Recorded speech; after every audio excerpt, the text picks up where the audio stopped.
And why don't we just do the simple things in life, like deal with the estate tax, like deal with carried interest, like deal with real estate loopholes and all sorts of other things? What is the problem here that we're having to go into these other sort of mechanisms? Well, we should do all the things you say. I'll tell you what the challenge is. I mean, I represent a district that has $11 trillion of market cap. People say manufacturing is bled in this country. Wages have stagnated. And look at Roe's district. All the wealth is piling up there, all these billionaires. And by the way, a lot of these billionaires aren't paying the same tax as firefighters, as teachers, as police officers. So there's anger in the country. I tell this to all my constituents who are billionaires, and many of them are saying, okay, we can pay 20%. Now, we can come to the details on how that should be done, but I think everyone can agree that people who've made billions of dollars ought to be paying at least 20% in tax. When you say making billions of dollars, but in unrealized gains?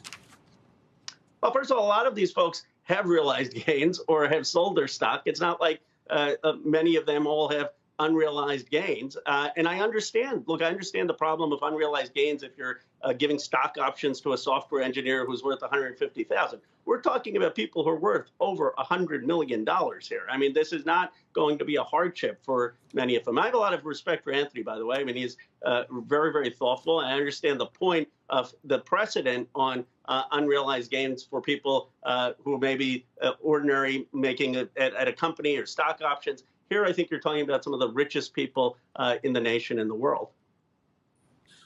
So the problem with what the representative is saying, and I obviously think the world of him and love his position on crypto, but the problem with what he is saying is you're going to disrupt the capital market system. And this is a system that's been a font of innovation and growth and job creation for the United States. I don't want to see that happen. Moreover, let's talk about what really happened. We inducted a tremendous amount of money into the money supply through the Federal Reserve.